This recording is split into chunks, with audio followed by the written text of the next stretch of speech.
In every denomination, including the Roman Catholic Church, there are real saved Christians. They are God's people belonging to the Lord. But the organization of the denominations in which they are is not of God.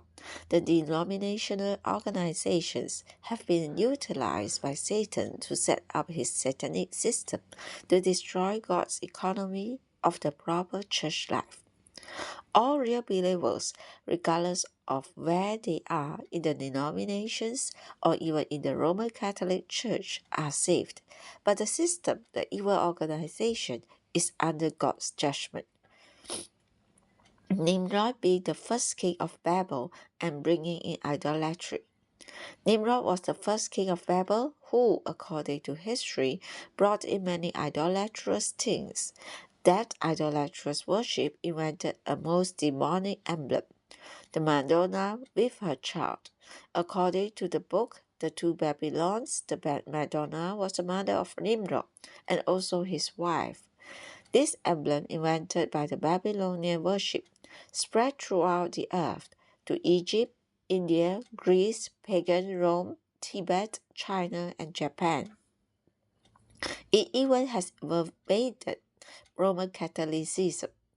When the Roman Catholic Church sent missionaries to China a few hundred years ago, those missionaries found the same emblem in the Buddhist idol temples and sent a report about this back to the Vatican. This is documented in the Two Babylons. Before I was saved, I went as a child to a Catholic cathedral in China and saw this emblem. In the same period of time, I visited a Chinese Buddhist temple and saw the same picture there. After I was saved, I told people in my preaching that in some things, Catholicism and Buddhism are of the same source. The same emblem of a mother embracing her child is found in the Catholic cathedrals and in the Buddhist idol temples. This exposes the source of some of the things in today's Catholicism. As the nations issued in Babel, the denominations eventually will issue in the Great Babylon. These are not pleasant words to hear, but do not be troubled. When the nations became Babel, God intervened to call out Abraham. He did something better than what he had done before. The history of Abraham is much better than that of Noah. Who are today's Abraham? The church people. In a sense, we are today's Noah. In another sense, we are today's Abraham. Concerning this evil generation, we are today's Noah, and concerning denominational Christianity, we are today's Abraham, who has been called out of Babel. We shall see more of Abraham's life in the following messages. Life Study of Genesis, Message 35, Life in Resurrection, a shadow of the kingdom. In previous messages, we have seen many of the riches that are found in the book of Genesis. In this message, we shall see another item of these riches, the kingdom. The kingdom is one of the many truths that is sown as a seed in the book of Genesis, developed throughout the Bible, and reaped as a harvest in Revelation. We have already seen that after the flood, Noah and his family lived a life in resurrection, and that such a life was a shadow of the church. Now we shall see that this life in resurrection was also a shadow of the kingdom.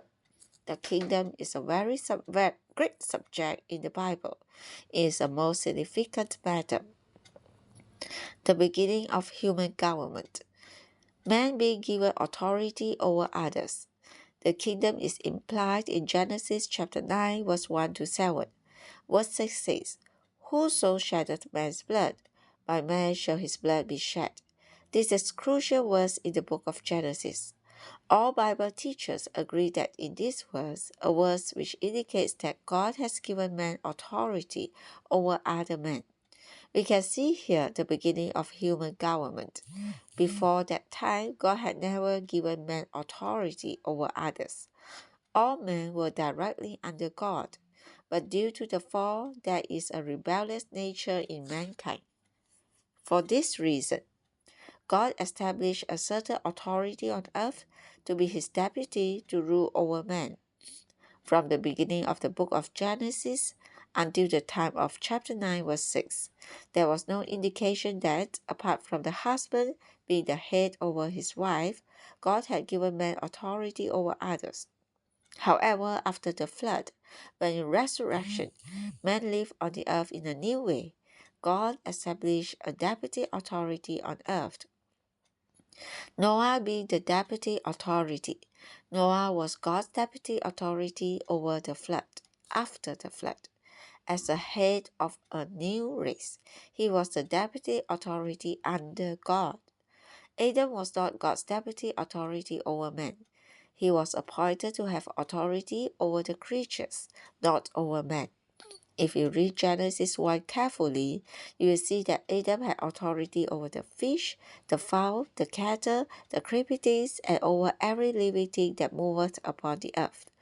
But there is not one word to indicate that Adam was given authority over other men. But after Noah became the head of the new race, God gave him authority not only over creatures other than man, but also over men. God's kingdom on earth among men. If you read Genesis 9 carefully, you will see a shadow of the kingdom. What is a kingdom? A kingdom is a rule, a reign. There in Genesis 9, we see the shadow of the kingdom of God on earth among men. The ruling with God-given authority among men on the new earth signifies the reigning of God's kingdom in resurrection life.